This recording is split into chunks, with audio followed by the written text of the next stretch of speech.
What's going on, guys? So in this video, we're going to be talking about how to add steel clubs and or steel maces into your Project Bellplex workouts. I know a decent amount of you out there have access to a club and or mace. So I want to show you the best ways and a few different ways for you to add them into your workouts on your own. So you're going to have a little autonomy here and you're going to be able to put them in where you see fit, and hopefully you gain a decent amount of information after watching this video to where you feel comfortable adding them into the right places.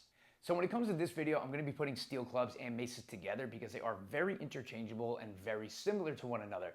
And for the most part, where you can use one, you can also use the other. So if you're someone who has one of them, you could basically do the same thing with both of these pieces of equipment in terms of exercises. And if you have both of them, then at the end of the day, it's kind of just whichever one you prefer to use for that scenario or for that day. So just keep that in mind as we're going through this. If I say club or maces in a certain scenario, I'm referring to both of them. And if you have both of them and don't know which one to use in a certain scenario, as opposed to using one or the other, it's kind of going to be just dependent on you and what you feel like using for that day or for that situation. All right, so the first thing that we're going to have to talk about is what muscles are actually being worked when we use clubs and maces. Now, there are a bunch of different exercises you can do with the clubs and maces, but we're going to talk about the primary muscles that are going to be worked when doing the most of the standard exercises with clubs or maces. Now, obviously, the way I program and the way these workouts are put together, it is not necessarily a specific muscle-focused based program, meaning we're not focusing on our biceps or our chest or something along those lines. It is primarily movement pattern based, meaning we're doing a pushing exercise, a pulling exercise, lower body exercise, core, and things along those lines. So it's important to keep that in mind is, yes, while most of the focus is going to be on movement patterns, you can't ignore the fact that there are going to be muscles that are worked when doing those movement patterns. If we're doing a pressing exercise, for the most part, we have our chest, shoulders, and triceps working. If we're doing a pulling exercise, our lats, obliques, biceps, and things along those lines. So we want to make sure we're putting these club and mace exercises into proper scenarios based on what muscles are being worked, so we're not doubling down too much on something in that current day and maybe affecting other exercises, or we're not doing exercises that are going to be affected by the workouts we did yesterday if certain muscles are sore. And we don't want to be doing too much of one thing today or whatever day it is to then affect the workouts and exercises that we have to do tomorrow. So there's something to keep in mind again, while we are primarily movement pattern focused, you can't ignore the fact that specific movement patterns are going to have specific muscles that are being worked in more than one scenario. So with that being said, we've got to talk about the muscles that are primarily going to be used when doing things like maces and clubs. And that is going to be our shoulders, our forearms, and our grip, our lats, obliques, and triceps. Yes, we can do some squats and lunges and things along those lines when it comes to using our clubs, but at the end of the day, these are going to be the primary muscles that are being used. Some are going to be being used a little bit more depending on what exercise we are using and also our skill level with them, right? So just for a brief example, when we are first doing a mace or club 360 or going around our head, when we're fairly new, we're probably going to be feeling a lot in our triceps. It's just new, it's a newer stimulus. But as we start to get a little bit more efficient at them, we're going to feel a lot more in our obliques, lats, and our shoulders. So just something to keep in mind as we go through this. It's not to say that certain exercises are going to be definitely using this more, definitely using that more. Everybody's going to be a little different, and it also depends on what exercises that you are using or that you are doing when using the maces and clubs. But for the most part, my brain, when I'm putting exercises together to make a nice solid workout, I'm going to be focusing on that these muscles are going to be the ones that are going to be getting worked and most likely tired when I'm using maces and clubs. All right, so let's talk about the first scenario that you might be adding in your maces and clubs. And if I had to guess, for most people when they're new to starting out with them, this is going to be the best place to put them in, and that is in our warm-up. Now, there are a few different ways that we can go about that. Now, the reason I say most people are going to be doing that is because my assumption is you just bought your first one, or maybe you just have a couple and they're fairly light and they're not going to be overly challenging with certain exercises, but they're going to be a really good tool for you to open things up and warm up. So if you're doing something like a steel mace or steel club 360 where we go around the head, a 10 and 2 where you go around the head and come back and forth, or maybe a pullover or something along those lines, that is going to be a great way for you to start to open up your shoulders and your lats. So that is going to be one of the most beneficial things that you can do when it comes to using these just in general, is a lot of shoulder mobility. Your shoulders are meant to rotate, and a lot of people have shoulder issues because their shoulders don't rotate. And it's why maces and clubs can be so awesome to finally start to open up and use those muscles in those specific ways and open up those ranges of motion. So if you have a light club or a mace and you don't really know what to do with it just yet, adding it into your mobility just to get the shoulders loosened up is a fantastic idea, especially if you're doing something like presses or snatches or any sort of overhead work with your kettlebells. Now, another really good place you can put them in is for your lower body or your hips to open them up and warm them up. So if you've ever done a steel club or mace squat where you just kind of hold it out in front of you like this, you have all of that weight pulling you forward. So it's going to be really easy, or a lot easier, I should say, for you to drop down super low into a squat. You may have noticed this the first time you did a goblet squat with a kettlebell compared to maybe a barbell back squat with a bar on your back. When you're holding weight in front of you, it allows your body to sit back a little bit and you can sit into your heels and you can get much lower than you would in any other variation of a squat. Now the clubs and maces are really good for that because as you press them out farther, it's going to be a little harder on your upper body to hold it there, but you're going to be able to squat lower and lower and you're really going to be able to kind of hang out in the bottom of that squat. So if you're someone who struggles with some sort of hip mobility or really opening up your legs and getting them warmed up for things like squats or lunges or Cossack squats, adding in some steel club or steel mace squats is going to be a really good way for you to open up those hips and start to hit some ranges of motion that you probably never have hit before. And like I said, my assumption is you have a little bit of a lighter one. If that is the case, it's going to be really good because you're not going to be taxing your upper body too much and you're going to be able to get really low in those squats and really open up those hips. Now the third one is going to be a little in line with that first one in terms of shoulder mobility, but just overall warming up your upper body. If you're doing something like a steel club or steel mace 360 where we're going around the head, you're doing a mill where you go, you make a circle in front of you and then you go around your body, and something along those lines where you're swinging it back and forth. Or again, pullovers, like I said before, where you have the club or mace in front of us and we pull up and over our head. There's going to be a lot of upper body stuff going on. Again, if you have a lighter one, it's a great way to just prime the upper body, get everything working together. Again, like I said before, we're not necessarily isolating muscles. We're trying to do movement patterns. So getting our lats, obliques, and shoulders all kind of moving together in one piece, maybe getting our heart rate up a little bit and really starting to warm up our grip, our wrists for our kettlebell workouts.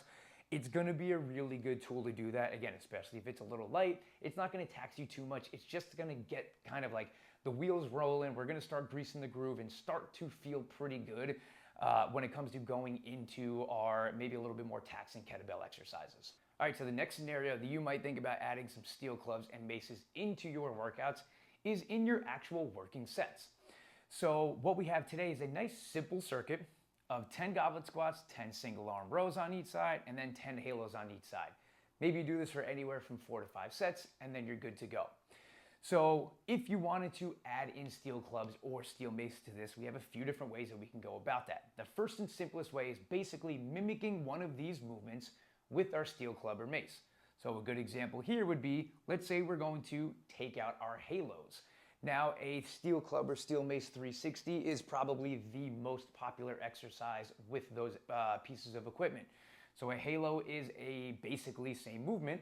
So what you can do is just swap that out, take the halos out, and then you're going to do 10 steel club or steel mace 360s. Again, basically mimicking the movement that is in here with your club or your mace. You can also do that for something like your goblet squats. Kind of like what we talked about, the lower body where you hold the club out in front, you'll be able to squat down nice and low. You can do the same thing here with your goblet squats. Instead of using your kettlebell or a dumbbell for goblet squats, you're going to use your club instead, all right? So those are two different options that you can do, or two different scenarios in this at least, but one option where you can mimic an exercise that is already written for you and just use your steel club or mace with that. Now, the other way that you can then swap in steel clubs or maces into this specific circuit is bringing it back to what we talked about here. What muscles are being used when we do something like a steel club or mace 360 or something like that? We have a lot of shoulders, forearms, lats, obliques. The triceps are working too, but a lot of shoulders, forearms, lats, and obliques. Muscles that are also being used in a single arm row. So maybe we've done a lot of rowing or horizontal pulling and we just kind of want to switch it up, or quite frankly, you have a mace or a club and you just want to use it. You're going to get a lot of grip work and a lot of oblique work, so you can just swap out your single arm rows for steel club or mace 360s or something like that. This specific scenario, probably not the smartest idea because we have halos as well, but that's besides the point. I just wanted to make sure the halos were in there. But something like single arm rows. You can do a nice steel club or steel mace mill where we're here out in front, and then we go around our head like so. A really good way or a really good exercise to get a lot of shoulders, forearms, lats, and obliques. A lot of stuff that's going on with those single arm rows. So think about what muscles are being worked when we are using it, or using our maces and our clubs, or what exercise we're doing with our mace and our clubs. Think about what muscles are being worked in these exercises, specifically this row. We can just swap out that row and throw in some steel club or steel mace work and still get a very similar response to something like a single arm row. They are obviously different, but it's just giving you a way to start adding in some clubs and maces into your circuits or your workouts and swap them in for exercises. Now there's a third way that we can go about this. Steel clubs and maces is not the most taxing thing in the world, right? Especially like I said in the beginning, a lot of you probably don't have heavy ones. You're probably not creeping into the 45, 50, 65 pound club or mace range just yet. And even if you are, this still kind of works with it. So if that is the case and you have the time, what you can do is just add in your steel club or your steel mace into your already existing circuit. So now instead of 3 exercises, you have 4. Again, like I said, this scenario is probably not the best one because we have halos and these 2 exercises are basically the same thing, but I'm just giving you guys an example of how you can go about that. If you did 10 steel club or mace 360s on each side, it's not that taxing. Yes, your upper body's working, but it's not going to be doing a ton of damage to you. So that's just something to keep in mind is if you have the time and you have the desire, maybe you really like the circuit that's written out for you, but you still want to use your club or mace a little bit, just throw it in at the end. If you have the time for it and it says 5 sets, do all 5 sets. But if it says 5 sets, maybe you don't have the time, maybe you do 4 sets instead with your club or mace, then add it into the mix. So that's going to be another good way for you to throw them in there. That way you're still getting all the work that is written out for you. You're still getting a great amount of strength work with your kettlebell circuits that are written out for you, but you can still start to dabble with a little bit of steel mace or steel club work as well. Now, the last way that you can throw them in the mix is just by adding them in as a finisher to your workout. Now, I'll put finisher in air quotes. Really what I mean by that is just practice them a little bit. If you don't know what to do, just start to mess around with it. If you think that the fact that you don't have the technique for them yet is going to affect your workout and it's not really going to be the same and you don't want to mess with the flow of your workout, then go ahead and just throw them in as a finisher. Practice for whatever it is, 4 minutes, 5 minutes, maybe do 3 sets of 10, 360s on each side, or you're practicing mills or single arm work, whatever it is. There's so many things you can do with maces and clubs. And a lot of times it is just fun to practice them and just grab your club and go for it for 5 to 10 minutes. So if that's something that you want to do, you can also do that. Again, they're not the most taxing thing in the world, so you can get away with 5 or 10 minutes of practice almost every single day. If you start to feel a little bit, just take a day off from them. But if this is something that you want to start playing with and start using, but you feel like the technique is not there for you to really use it effectively for your mobility, or your technique's not there to really make it part of your actual working sets, and you think it's just going to kind of slow you down or feel goofy at first, then that's totally fine. When you all warmed up and good to go at the end of your workout, throw them in for just a little bit of a finisher and just get a little bit of practice in them. A little practice goes a long way. Remember, yes, they are an exercise, but they are primarily a technique-based thing. Think about this as somebody trying to learn how to throw a baseball. You're not going to get that good at it if you're just doing it once a week for 10 minutes. You want to throw a decent amount of work in there. It's a lot of technique, so practice, practice, practice, just like you would with any skill that you are looking to build upon. Thanks for sticking around, guys. I hope this was helpful for you. If after watching this, you have any questions on how to add them into your routine or into our Project Bellplex workouts, please do not ever hesitate to shoot me a message in the Train Heroic app and I will get back to you immediately, all right? Thanks for sticking around, guys. I'll see you next time.